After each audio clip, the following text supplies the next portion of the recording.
নমস্কাৰ বন্ধু বান্ধৱীসকল, মোৰ ইউটিউব চেনেলৰ আন এটা ভিডিঅ'লৈ স্বাগতম জনালোঁ। আচলতে আজি মই কি ভিডিঅ' আপোনালোকক দেখুৱাম সেইটো হ'ল, আজি এমাহমান আগত মই এটা আপোনালোকক ধান খেতিৰ ভিডিঅ' দিছিলোঁ। সেই ভিডিঅ'টো আছিল যে অতি কমদিনীয়া যিটো হাইব্ৰিড বড়ো ধান, অতি কম দিনত হোৱা হাইব্ৰিড বড়ো ধানৰ খেতি মই আপোনালোকক দেখুৱাইছিলোঁ। সেই সময়ত কেৱল কঠীয়াবিলাক ৰোপণ কৰাৰ সময় প্ৰায় 15 দিনমান হৈছিলে।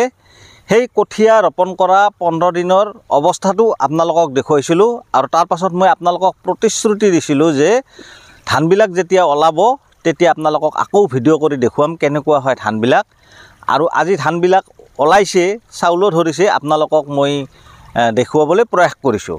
এই মোৰ পিছপিনে দেখিছে, এইবিলাকে হৈছে অতি কমদিনীয়া ধান, যিটোৰ বয়স একেবাৰে কমদিনীয়া।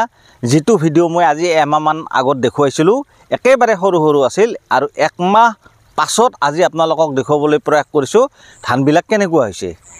এই ধানটোৰ জাতটো মই আপোনালোকক কৈছিলোঁ, নিশ্চয় আপোনালোকৰ মনত আছে। সেইটো হ'ল এডভান্টা PL কোম্পানীৰ PSC 807, সেই প্ৰজাতিৰ এই ধানটো কেনেকুৱা হৈছে মই আপোনালোকক অলপ দেখুৱাবলৈ প্ৰয়াস কৰিছোঁ। এই চাওক, এইটোৱে হৈছে সেইটো ধান, যিটো ধান মই আপোনালোকক ৰোৱাৰ 15 দিনমান পাছত এটা ভিডিঅ' কৰি আপোনালোকক দেখুৱাইছিলোঁ। এইটো হ'ল এপ্ৰিল মাহৰ 11 তাৰিখ মানত সেইটো ভিডিঅ' মই আপোনালোকক দেখুৱাইছিলোঁ।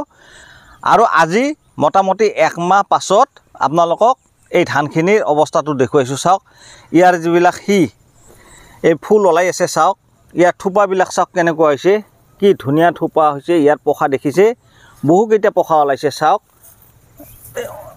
1 2 3 4 5 6 7 8 8 9 10 10 11 12 প্ৰায় 25ডালকৈ একোটা থোপাত পোখা ওলাইছে। আৰু এইবিলাক ফুল ধৰি আছে আৰু মাজে মাজে অলপ চাউলো ওলাইছে। চাওক ধানবিলাক কেনেকুৱা হৈছে, কি সুন্দৰ ধান হৈছে। চাওক, মই আপোনালোকক দেখুৱাই আছোঁ, একেবাৰে কমদিনীয়া ধান। আজি এমাহমান আগত আপোনালোকক দেখুৱাইছিলোঁ ধানবিলাক যেতিয়া ৰোপণ কৰা হৈছিল, ৰোপণ কৰাৰ 15 দিনৰ অৱস্থাটো মই আপোনালোকক ভিডিঅ' আকাৰে দেখুৱাইছিলোঁ। আৰু আজি সেই ধানবিলাক একমাহ পাছত ধানবিলাক কেনেকুৱা হৈছে মই দেখুৱাই আছোঁ। আৰু ইয়াৰ প্ৰজাতিটো কি আছিল, এডভান্টা PSC 807। ইয়াৰ প্ৰজাতি কোম্পানী হ'ল UPL কোম্পানী। গতিকে আপোনালোকক মই দেখুৱালোঁ। চাওক, এই ধানখিনি একেবাৰে কমদিনীয়া ধান। এই চাওক, সেইবিলাক ওপৰতো কৰা হৈছে, দেখিছে, এইবিলাক একেবাৰে কমদিনীয়া ধান। এই চাওক, নিশ্চয় আপোনালোকে অনুমান কৰিছে মোৰ আগৰ ভিডিঅ'টোত যে দেখুৱাইছিলোঁ, সেইকাৰণে মই আজি আপোনালোকক এইখিনি দেখুৱালোঁ।